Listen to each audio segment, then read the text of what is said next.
तो चलिए आज बात करते हैं एक ऐसे खिलाड़ी की जिसके पैरों में जादू था और कंधों पर एक पूरे देश की उम्मीदों का बोझ। ये है नेमार जूनियर का सफर, शोहरत, संघर्ष और बेपनाह टैलेंट की एक ऐसी दास्तान जिसमें कई मोड़ आए। उन्हें एक नाम मिला है, ब्राजील का जादूगर। और ये सिर्फ कोई नाम नहीं है, ये उनके खेलने के अंदाज की पहचान है। वो अंदाज जो डिफेंडर्स को तो चकमा देता ही है, पर देखने वालों को भी हैरान कर देता है। उनकी कहानी एक ऐसी है जो फिल्मों में सुनी जाती है। ब्राजील की सड़कों पर खेलने वाले एक आम से लड़के से लेकर दुनिया के सबसे बड़े स्टेज पर एक ग्लोबल आइकॉन बनने तक का सफर। तो शुरुआत करते हैं पहले अध्याय से, एक सितारे का जन्म, मोगीदास क्रूजेस से सैंटोस एफसी तक। 5 फरवरी 1992 को ब्राजील में जन्मे नेमार के लिए फुटबॉल तो जैसे उनके खून में ही था। उनके पिता नेमार सांतोस सीनियर खुद एक फुटबॉलर थे और वही उनके पहले गुरु बने। परिवार की आर्थिक स्थिति उतनी अच्छी नहीं थी, लेकिन सपनों को पूरा करने का जुनून वो बेपनाह था। और उनका टैलेंट इतना जबरदस्त था कि उनका सफर बिल्कुल रॉकेट की रफ्तार से आगे बढ़ा। सोच के देखिए, सिर्फ 11 साल की उम्र में वो पहले के पुराने क्लब सैंटोस एफसी एकेडमी में आ गए। 17 साल में प्रोफेशनल डेब्यू किया और 2011 तक अकेले दम पर सैंटोस को साउथ अमेरिका की सबसे बड़ी ट्रॉफी कोपा लिबर्टोडिस जितवा दी। और बस यही वो वक्त था जब लोग उनकी तुलना देश के सबसे बड़े लेजेंड पहले से करने लगे। सोचिए जरा, इतनी कम उम्र में इतना बड़ा दबाव। इसके बाद शुरू हुआ उनका यूरोप का सफर और उनके करियर का कह सकते हैं सबसे सुनहरा दौर, बार्सिलोना की उस अनोखी एमएसएन टिकड़ी के साथ। बार्सिलोना में उन्होंने लियोनेल मेसी और लुइस सुआरेस के साथ मिलकर फुटबॉल की शायद सबसे खतरनाक अटैकिंग ट्रियोज में से एक बनाई, जिसे दुनिया एमएसएन के नाम से जानती है। ये ट्रियो एक लेजेंड बन गई, बिल्कुल। और इन लोगों ने मिलकर जो हासिल किया वो कमाल का था। एक UEFA champions league, 2 La Liga titles और 3 कोपा देल रे। ऐसा लगता था जैसे इस टीम को रोकना नामुमकिन है। और 2015 के चैंपियंस लीग फाइनल में नेमार ने वो क्रूशल गोल दाग कर पूरी दुनिया को एक साफ संदेश दे दिया था कि वो फुटबॉल के अगले सबसे बड़े सुपरस्टार बनने के लिए बिल्कुल तैयार हैं।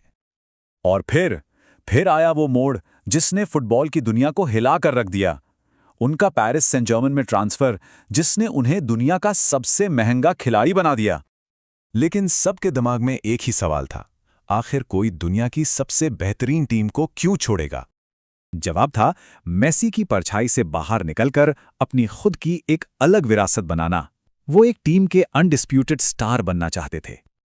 और इसके लिए पीएसजी ने 2017 में एक ऐसी रकम चुकाई जो एक विश्व रिकॉर्ड बन गई, 222 मिलियन यूरोज, उस वक्त की सबसे बड़ी ट्रांसफर फी। क्लब फुटबॉल के अलावा एक और कहानी भी चल रही थी, ब्राजील की उस पीली जर्सी में। एक ऐसी कहानी जहां उनके कंधों पर एक पूरे देश की उम्मीदों का बोझ था। ब्राजील के लिए वो एक गोल स्कोरिंग मशीन बन गए, इतने गोल्स कि उन्होंने महान पेले के ऑल टाइम रिकॉर्ड की बराबरी कर ली। एक ऐसी उपलब्धि जिसके बारे में सोचना भी कभी मुश्किल था। लेकिन उनकी सबसे बड़ी उपलब्धि शायद 2016 में आई। अपनी ही जमीन पर, अपने ही लोगों के सामने उन्होंने ब्राजील को वो ऐतिहासिक ओलंपिक गोल्ड मेडल जितवाया। एक ऐसी जीत जिसने पूरे देश के लिए बहुत मायने रखे। तो अब आते हैं उनके करियर के दोहरे पहलू पर।